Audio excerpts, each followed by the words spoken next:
అసలది literally indirect booth అది. ఇంకా పీఆర్ టీమ్ వాళ్ళు అంత వరస్ట్‌గా తయారని దిగజారిపోయారింక. Hi friends and families. Welcome to cinema Pichodu channel. ఇది చాలా ఇంట్రెస్టింగ్ టాపిక్ అండి. ట్రెండింగ్ ఇది. దీని గురించి మాట్లాడదాని ఎప్పటి నుంచి అనుకుంటున్నాను. కానీ ఇప్పుడు సమయం కుదిరింది. కానీ మంచి సిట్యుయేషన్ ఇది. నేనేదో సబ్‌స్క్రైబర్స్ గెయిన్ చేయడానికి, వ్యూస్ గెయిన్ చేయడానికి కాదు. ఇది ప్రతి ఒక్కళ్ళు తెలుసుకోవాల్సిందిది. అందుకే చేస్తున్నాను. మీరెవరన్నా ఫస్ట్ ఈ వీడియో చూస్తుంటే లైక్ చేయండి. అలాగే అందరికి షేర్ చేయండి. మన ఛానల్ సబ్స్క్రైబ్ చేసుకోండి. ఇంకా వీడియోలోకెళ్ళిపోదాం. ఈ మూవీ నేను చూసి రావడం జరిగింది. మీకు రివ్యూ కూడా వచ్చింది. అది మీకు తెలుసు. ఇప్పుడు దాని గురించే మాట్లాడుతున్నాను. అదే కాపీరైట్ స్ట్రైక్స్ అని చెప్పి 'బార్బన్' పిచ్చి మీటింగ్స్ మీద, అలాగే 'రావణ్ ఫర్ యూ' మీద కూడా ఏశారు. దాని తర్వాత మూవీ మ్యాటర్స్ మీద కూడా ఏశారు. నెగెటివ్ రివ్యూ చెప్పినందుకు సినిమాలో చాలా అంటే చాలా బొక్కలున్నాయి. చాలా ఉంది. దాని గురించి ఫస్ట్ మాట్లాడుకుందాం. కేస్ ఎందుకేసారన్నది దానికన్నా కొంచెం డీటెయిల్డ్‌గా ఫుల్లుగా స్పాయిలర్ లాంటిది కొంచెం డీటెయిల్డ్‌గా మాట్లాడుకున్న తర్వాత కేస్ గురించి ఆటిలి గురించి మాట్లాడదాం. ఫస్ట్ ఎంట్రన్స్ షాట్‌లండి. ఆ షాట్‌లో ఏ క్రికెటర్ కూడా అలా ఆడడండి క్రికెట్. వెనక్కి తిరిగి కొట్టడాలు, అటు ఇటు కదిలి కొట్టడాలు, బ్యాట్ ఇలా గాల్లోకి ఎగరేసి ధూమ్మని ఆ కింద మట్టి రాసుకొని మళ్ళీ బ్యాట్ పట్టుకొని కొట్టడాలు, ఇవన్నీ చాలా వరస్ట్‌గా ఉన్నాయి ఆ సీన్స్. ఎలా బుచ్చిబాబు గారు రాయగలిగారో అది నాకిప్పటికి ఒక క్వెషన్ మార్కే. దీని తర్వాత 'జాన్వీ కపూర్' గారి గురించి మాట్లాడుకోవాలి. ఆవిడనసలా మన 'రామ్ చరణ్' గారు కళ్ళు బాగున్నాయి అన్నప్పుడేమో చెస్ట్ చూపించడం, తర్వాత ముక్కు బాగుందన్నప్పుడేమో నడుము చూపించడం, ఇవన్నీ చూస్తే చాలా వరస్ట్‌గా ఉంది. అందులో ఆ డైలాగు ముట్టేయాలి, ముట్టేయాలి అని చెప్పారు. అది ఎంత వరస్ట్‌గా ఉందంటే ఆ డైలాగ్ వాడటం గూడా అసలు ఈ సామాన్లు బాగున్నాయి అన్న దానికన్నా చాలా వరస్ట్‌గా ఉందండి ఇది. అసలది లిటరల్లీ ఇండైరెక్ట్ బూత్ అది. ఇంకా దీని తర్వాత ఏమన్నా ఉందంటే ఫైట్‌లండి. ఆ ఫైట్‌లో అసల ఫస్టు ఒక టార్చ్ లైట్ ఫైట్ ఉంటది. ఆ ఫైట్‌లో ఏదో 'రామ్ చరణ్' గారు సింహం అన్న రేంజ్‌లో అని దూకుతాడు. దూకిన తర్వాత మళ్ళీ మంకీ పూడినట్టుగా, హల్క్ పూడినట్టుగా అటు దూకి, ఇటు దూకి, ఎగరేసి, చింపేసి, ఈళ్ళని ఇలా తిప్పేసి, ఎగరేసి అసల ఒక చోటైతే మన 'మున్నాబాయ్' గారు బండేసుకొస్తుంటే బుల్లెట్ బండి. మనోడు ఇలా లెగిసిపోయి ధూమ్మని బండినాలి గాని, బండి గాలిలో లెగిసి ఇలా పడిపోయి దేక్కుంటా ఈ సీన్‌లు చూత్తే ఫైట్ సీన్‌లు లిటరల్లీ వరస్ట్‌గా ఉంది. చిరాకొచ్చింది నాకు. నిజంగా ఇంతకన్నా చిన్న ఫిల్ములు తీస్తారండి మంచిగా ఫైట్‌లు. 300,00,00,000 పెట్టి మా మీదకి రుద్దినట్టుంది. ఈ ఫైట్‌లే వరస్ట్ అనుకుందాం. ఇంకా ఆ తర్వాత స్క్రీన్ ప్లే చూడాలి. మధ్యలో last climax 400 meters running track. 400 meters running track మీద దాన్ని చూసినప్పుడు నాకు 'ఆర్య' సినిమాలో రేస్ గుర్తొచ్చింది. అందులో అల్లు అర్జున్ పరిగెడతా ఉంటే మధ్యలో ఒకళ్ళు ఇలా తోసేస్తే పల్టీ కొట్టి వెంటనే లెగిసి మళ్ళీ రేస్‌లోకెళ్ళిపోతాడు. ట్రాక్‌లోనే ఉంటాడు. పల్టీ కొట్టగానే మళ్ళీ లెగిసి పరిగెడెత్తాడు. ఆ సీన్ చూసిన చాలా ఎంగేజింగ్‌గా ఉంటది. ఇందులో ఏదో ఎలివేట్ చెయ్యాలని చెప్పి 'రామ్ చరణ్' వాడు 400 మీటర్స్ రేంజ్‌లో కూడా 'రామ్ చరణ్' వాడు కూడా దాన్ని పరిగెట్టరా. టాప్ యాంగిల్‌లో షాట్ పెట్టిన 'రామ్ చరణ్' పడిపోగానే ఈళ్ళు చాలా దూరం టర్నింగ్ తిరుగుతా ఉంటారు. మళ్ళీ ఇలా స్ట్రెయిట్ యాంగిల్ పెట్టేవాడు కింద పడిపోయిన స్ట్రెయిట్ యాంగిల్ పెడితే 'రామ్ చరణ్' దగ్గరే ఉంటారు. అదెలా సాధ్యమైందో తెలీదు. 'రామ్ చరణ్' హాస్పిటల్ బెడ్ మీద పెడతారు.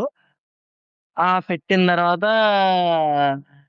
"నువ్వింకా అథ్లెటిక్ పనికిరావు. నువ్వింకా రెజ్లింగ్ చేయకూడదని" చెప్పి డాక్టర్లు చెప్తారు. చెప్పిన తర్వాత మనోడు పడుకోమని చెప్పి 'శివరాజ్ కుమార్' గారు పడుకోబెట్టి ఎళ్ళిపోతారు. ఆ తర్వాత ఎక్కడ 'శివరాజ్ కుమార్' గారు కనపడరు. ఈయనొదిలేసి ఎళ్ళిపోతారో, లేదంటే ఈడాళ్ళని వదిలేత్తారో తెలీదు.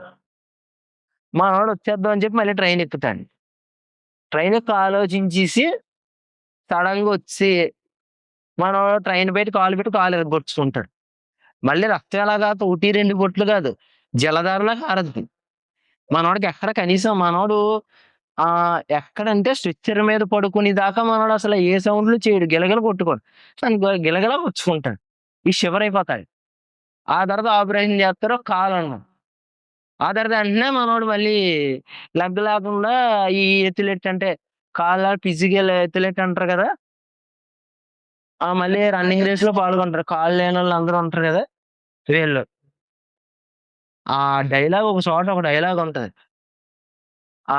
ముట్టేయాలని చెప్పి లోపలికెళ్ళిపోయి ముద్దు పెట్టినప్పుడు అది ఎలా ఉంటదంటే అది నిజంగా కావాలని ఏదో బుచ్చిబాబు గారు అక్కడ పెట్టాలి అన్నట్టు పెట్టారనిపించింది. అసలు రూమ్‌లోకి జాన్వీ కపూర్ వచ్చిన తర్వాత ఈడు రూమ్ తలుపేత్తన్నాడు సౌండ్ కూడా తెలీదా? పోనీ జాన్వీ కపూర్‌కి తెలీదా ఎనకాల ఎవరొత్తున్నారో మనోడు వస్తున్నప్పుడు? మనకన్నా సౌండ్‌లు ఇనపడతాయి జాన్వీ కపూర్‌కి ఇనపడవు. ఈళ్ళు మళ్ళీ సైకిల్ ట్రాన్స్‌ఫార్మర్ మీద విసిరేత్తారు. అంత బలం ఉందా? అంటే కొండోళ్ళు కాబట్టి ఎక్కువ బలం ఉంటది. పోనీ ఇదంతకన్నా వరస్ట్ ఏంటంటే, ఈ కొండోళ్ళు ఏదైతే ఉన్నారో ఈళ్ళకసలు కనీసం గుర్తింపు కూడా ఆధార్ కార్డ్ ఉండదు. అది లేకుండా గుర్తింపు ఏంటని చెప్పి పోలీసు ఈళ్ళు ట్రాక్‌లో ఒక చోట ఈ ట్రైన్ ఆఫ్ చేయలేదని చెప్పి జగపతి బాబు గారు చచ్చిపోతారు. చచ్చిపోతే ట్రాక్‌లు లేపేత్తారు పట్టాలు. అంత బలం ఉందో లేదో తెలీదు పట్టాలు లేపేత్తారు. లేపేసినందుకు ఈళ్ళు పోలీస్ స్టేషన్‌లో పెట్టి కుల్లగొట్టరు. ట్రైన్ ఉంటది కదా! ట్రైన్ బోగీల్లో పెట్టి కుల్లగొడుస్తా ఉంటారు. అదేంటో తెలీదు. ఎవరన్నా స్టేషన్‌కి తీసుకెళ్ళాలి అనండి అని చెప్పి. ఈళ్ళ కొండోళ్ళు ఉన్నారన్న విషయం కూడా తెలీదు. ట్రైన్ అక్కడ ఆగిపోయిందని కింద ఈళ్ళు ఎలా కనిపెట్టారో కూడా తెలీదు బుచ్చిబాబు గారు డైరెక్ట్‌గా ఇంకా. ట్రాక్‌లో ఇలా లేపేయటం, నెక్స్ట్ షాటే ఇంకా ట్రైన్ బోగీలో పెట్టి ఈళ్ళందరిని ఒక్క నోట్లోనే కొట్టేయడం. పోనీ పోలీసోడన్నా గుర్తింపు కార్డ్ ఉండాలి. సర్కారు గుర్తింపు ఎక్కడుంటదన్నాడు. గుర్తింపు కార్డ్ ఇదని చూపించాడా? ఎక్కడా చూపించడు. గుర్తింపు అంటే ఏంటో కూడా రామచరణ్ అడగడు. అది కావాలంటారు. గుర్తింపు అంటే ఏంటి? ఆధార్ కార్డో, ఇది ఆధార్ కార్డో నువ్వు ఇండియా సిటిజన్ అని చెప్పాలి. ఈళ్ళెక్కడ విజయనగరం అని చెప్పి మనోడు ఎత్తులెట్ అని చెప్పి పారా ఒలింపిక్స్ అని చెప్పారు. మనోడు అక్కడికి పోటీ చేయడానికి వచ్చాడు గెలిచాడు. మధ్యలో ఒక డైలాగ్ మాత్రం చాలా వరస్ట్‌గా అనిపించింది. అంటే రామ్ చరణ్ అంటాడు మెడల్ ఎత్తుంటే నాకు ఇది వద్దు సార్ అది కావాలంటాడు. అది ఎందుకని ఈళ్ళు ఎప్పుడన్నా అడుగుతారు అడగరు. ఆ గుర్తింపు కార్డ్ గురించి ఎక్కడైనా మాట్లాడారు. వి ఆర్ ఫ్రమ్ పారాలింపిక్స్ అని చెప్తారు. వి ఆర్ ఫ్రమ్ ఎందుకు? ఆడక్కడే కదా ఉన్నాడు. వి ఆర్ ఫ్రమ్ అని ఎందుకు? ఈడెక్కడి నుంచో నడుచుకుంటూ వచ్చాడా? పోనీ సీబీఐ ఎంక్వైరీ చేస్తున్నాడంటే ఒకళ్ళ ఇంటికొచ్చి వి ఆర్ ఫ్రమ్ సీబీఐ అని చెప్పడానికి ఈడు అక్కడే ఉన్నాడు కదా ఇతను. మేము ఆల్రెడీ మీ ఊరెళ్ళాం అని చెప్పాలి.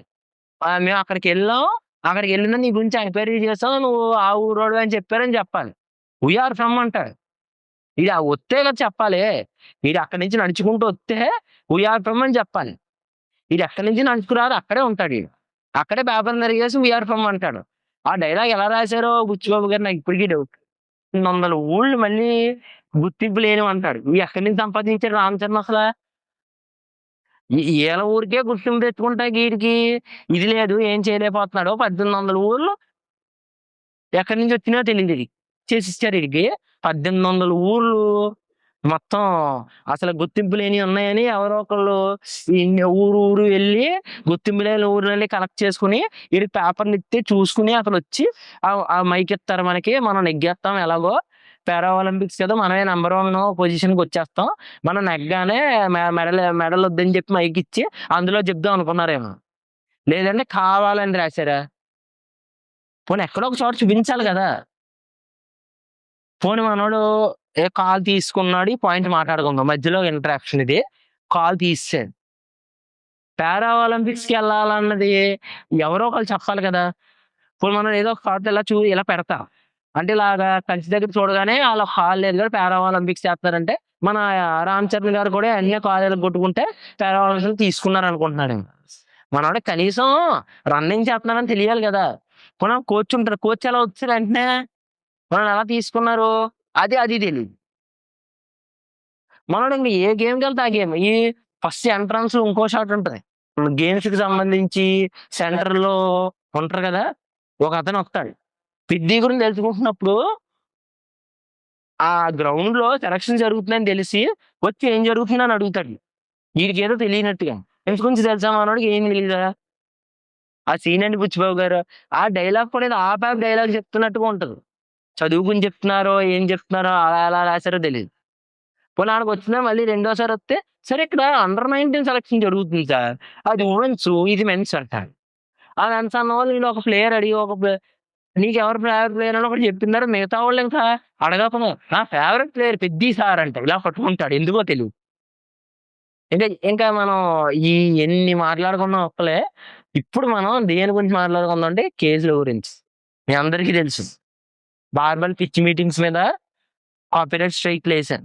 మూవీ మ్యాటర్స్ మీద ఏసారు. తర్వాత రావణ పదవి మీద కూడా ఏసారు.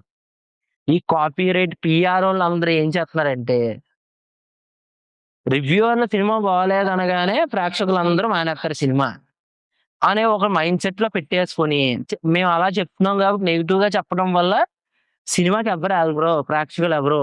అందువల్ల ఈళ్ళ ఛానెల్‌లో పెట్టుకున్న వీడియోని డిలీట్ చేయడం, లేదా ప్రైవేట్‌లో పెట్టడం ఇవి చేస్తే, అప్పుడు ఈళ్ళ రివ్యూలు కనబడవు గాబట్టి, ప్రేక్షకులు ఏం తెలియకుండా వచ్చి సినిమా చూసేస్తారు. మనకి డబ్బులొచ్చేస్తాయి. ఒక వారం రోజులు, 10 రోజుల తర్వాత ఈ మధ్యలో మళ్ళీ వీడియో రిటర్న్ వత్తది. అప్పుడు అందరూ సినిమాలు చూసేస్తారు. డబ్బులొచ్చేస్తాయి కాబట్టి పెద్ద పట్టించుకోవసరం లేదు అని ప్రొడ్యూసర్‌లు ఆలోచించుకుంటున్నారేమో అని నా అభిప్రాయం. అలాగే ఉంది. 'బార్బెలో' మొత్తం 3 వీడియోలు. ఫస్ట్ రివ్యూ పెట్టినప్పుడు తీయించేశారు. పార్ట్ 2 రివ్యూ చెప్పాడు. పార్ట్ 3 రివ్యూ అని కూడా పెట్టాడు. ఈరోజొచ్చి అది చూసాను. నిన్నో మొన్నో మూవీ మ్యాటర్సోళ్ళ రివ్యూ కూడా తీయించేశారు. తర్వాత పార్ట్ 2 అని తను కూడా పెట్టాడు. అది ఎలా ఉందంటే ఇంకా ఆ వీడియోని డిలీట్ చేస్తున్నారు అంతే. 'రావణ్ పర్యూ' కూడా వీడియో చేశాడు. షార్ట్ వీడియో చూసాను. చేశాడు. మా దాని మీద కాపీరైట్ పడింది. వీడియో డిలీట్ చేసేయమంటున్నారని చెప్పి యూట్యూబ్ దగ్గర నుంచి పంపించారన్న. అసలు ఆ యూట్యూబోళ్ళకి పేరు పాలిసని యూట్యూబోళ్ళకి తెలుసు. ఏది 3 సెకన్ల కన్నా ఎక్కువ ఇమేజ్ వాడినా, లేదంటే 9 సెకండ్స్ విత్ ఆడియో పైనే వీడియో వాడినా, అప్పుడు కాపీరైట్ క్లెయిమ్స్ అవన్నీ ఏయొచ్చు. అప్పుడు ఫెయిర్ యూజ్ కింద రాదు. 3 సెకన్‌లోపు 1, 2 సెకన్లు పెట్టుకున్న వీడియో ఫోటోకి 9 సెకన్ల లోపల విత్ ఆడియోతో పెట్టుకున్నా, అప్పుడు ఫెయిర్ యూజ్ కిందొత్తది. అప్పుడు ఎవ్వరు వీడియో డిలీట్ చేయడానికి అవ్వదు. ఎందుకంటే ఇంటర్నల్‌గా యూట్యూబ్ కమ్యూనిటీ పాలిసీ‌ల్లోనే ఉంది అదంతా. పెట్టుకోవచ్చని ఆళ్ళు ఇచ్చారు. 9 సెకండ్స్ దాకా వీడియో పెట్టుకోవచ్చు. 3 సెకండ్స్ దాకా ఫోటో పెట్టుకోవచ్చని. అది యూట్యూబ్ వోళ్ళే ఒప్పుకోకపోతే ఇంకెలాగా? వాళ్ళ కమ్యూనిటీ గైడ్‌లైన్స్‌లోనే ఉంది కాబట్టి మేము దాన్నే ఫాలో అవుతున్నాం. ఈళ్ళు దానికి కూడా ఫెయిర్ యూజ్ అనేది కూడా ఈ ప్రొడ్యూసర్‌లు తెలియకుండా కాపీరైట్‌లేస్తా ఉన్నారు.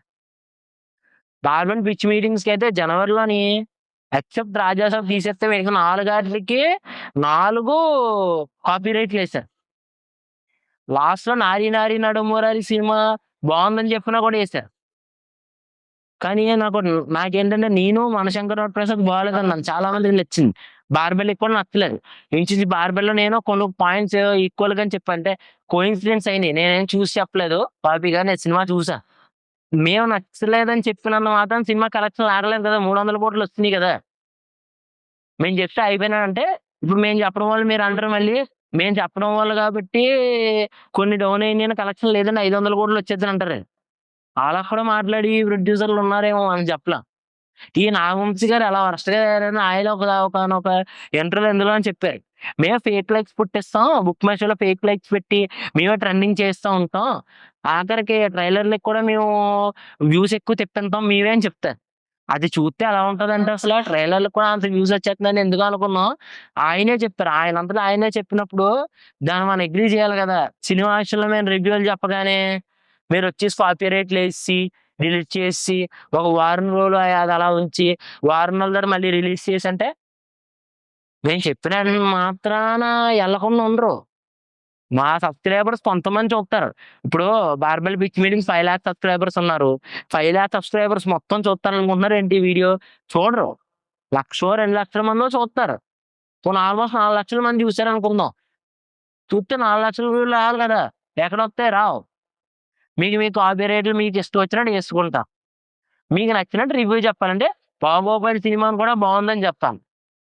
'Barbell pitch meetings' single movie బావుందని జెప్పాడు. నాకు నచ్చలేదు చూసినప్పుడు.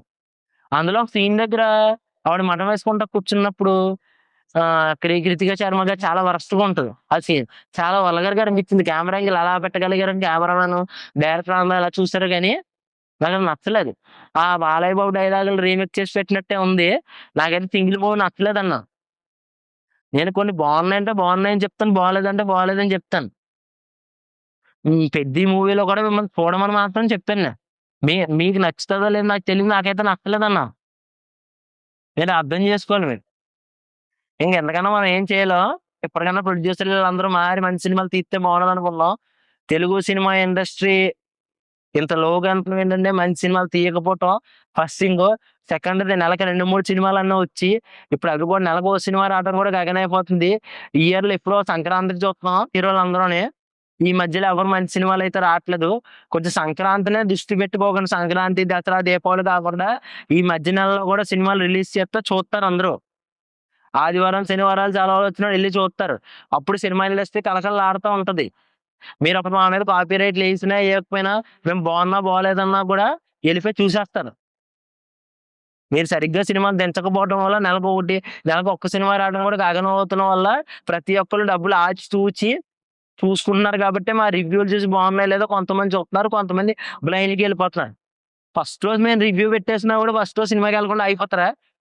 నేను పొద్దున్న ఫస్ట్ 5కి నేను సినిమాకెళ్ళాను 'పెద్దికి'. ఏ మధ్యాహ్నం 2:30 కల్లా నా సినిమా రివ్యూ వస్తుంది. 2:30 రాగానే 2:30కి సినిమా ఉండి కూడా నా రివ్యూ చూడగానే అప్పటికి 5 నిమిషాల్లో సినిమా థియేటర్‌కెళ్ళే లోపల నేను బాలేదనగానే వెంటనే గిరగిర అది చేసుకున్నట్టు చేసుకోడు. బుక్ చేసుకున్నాడు ఎళ్లి చూసొచ్చేస్తాడు. ఆడికి నచ్చిందా లేదా అన్నది చూసుకుంటాడు. అంతేగాని మా రివ్యూ చూసి ఎవరు ఆగిపోరు కదా! మీరెప్పటికన్నా గుర్తుపెట్టుకోండి. మీరెన్ని కాపీరైట్‌లేసినా, ఎన్ని జేసినా మేము రివ్యూలు చెప్పడం అయితే ఆగదు. మీకు ఈ మధ్యలో ఇంటరాక్షను నాకు 'రాగడే' రివ్యూస్ అంటే చాలా ఇష్టమండి. ఎందుకంటే ఇంగ్లీషు, తెలుగులో మంచిగా రివ్యూస్ చెప్పేవాడు. నాకు నచ్చేవి. ఇన్‌ఫాక్ట్ 'కల్కి' బాలేదన్నాడు. నిజంగా ఆ హెచ్‌డీఆర్‌లో పెట్టి చూసిన స్క్రీన్‌లో బాలేదని చెప్పాడు. ఎవరి ఒపీనియన్ ఆళ్ళది. అలాంటిది 'రాగడి' రివ్యూలు మానేసి క్విట్ అని చెప్పి ఏవో చేసుకుంటున్నాడు చూసారా? నాకు చాలా బాధేసింది. నేను రివ్యూలు చేయమని చెప్పి కూడా నేను ఆన్సర్ చేయమని కూడా నేను ఒక కామెంట్ పెట్టాను పెద్ద పారాగ్రాఫ్ లాగా. తను చదివాడో, రిప్లై ఇచ్చాడో లేదో నాకు తెలీదు మరి. నిజంగా మళ్ళీ రివ్యూలు చెప్తే బావుంటదని నేను ఈ వీడియో పరంగా చెప్తున్నాను. అ అన్న ఒక్కటే ఒక విషయం. మేమందరం బార్బెల్ పిచ్ మీటింగ్స్ రివ్యూలు చేత్తన్నాడు. తను నీకన్నా ఎక్కువ కాపీ రేట్‌లేసారు. దరిదాపు 10 పైనేసారు. అయినా కూడా స్ట్రాంగ్‌గా నిలబడి రివ్యూలు చేయగలుగుతున్నాడంటే అతను చేత్తన్నాడు. నువ్వు అలాగ మళ్ళీ రివ్యూలు చేయాలని నేను కోరుకుంటున్నాను. నీ దాకా ఈ వీడియో వస్తే ఖచ్చితంగా మీరెవరైతే 'రాగిణి' రివ్యూలు చూసుంటారో ఆళ్ళందరూ కామెంట్ సెక్షన్‌లో చెప్పండి. కామెంట్‌లు మోత మోగిపోవాలి మళ్ళీ చేయమని. అతను ఛానెల్‌లో కామెంట్ బాక్సుల కింద కూడా పెట్టండి. ఖచ్చితంగా మళ్ళీ రివ్యూ చేయాలని నేను కోరుకున్నాను. ఎప్పటికన్నా మీరు మారితే ప్రొడ్యూసర్‌లు మీరందరూ ఈ ఏఐ ఫ్లెక్సోల చేత మీరు ఏయించినంత మాత్రాన మేము భయపడం. నేను ఈ వీడియోలో చెప్తున్నాను. మీరు ఏమనుకున్నా, ఏం చేసినా మేము రివ్యూలు చెప్పడం అయితే ఆగదు. మీరు కాపీరైట్‌లేసుకున్నా మేము భయపడం. మీరు ఏమి చేసుకుంటారో చేసుకోండి. కాపీరైట్‌కి రివ్యూలు ఏపిసారనుకో మళ్ళీ ఇంకో రివ్యూ వస్తది. ఈ వీడియోలో ఎత్తే ఆ వీడియో, ఆ వీడియో ఎత్తే ఆ వీడియో. ఎన్ని వీడియోలని ఆపగలరు మీరు? ఎన్ని వీడియోలని? ఆపలేరు కదా! ఇది గుర్తుపెట్టుకోండి. ఇక ఇక్కడితో నేను వీడియోనైతే ఎండ్ చేస్తున్నాను. దయచేసి ఈ వీడియోని ఎంతమందికైతే అంతమందికి షేర్ చేయండి. మళ్ళీ మనం కొత్త వీడియోతో కలుద్దాం. ఉంటానండి. బాయ్. జై హింద్.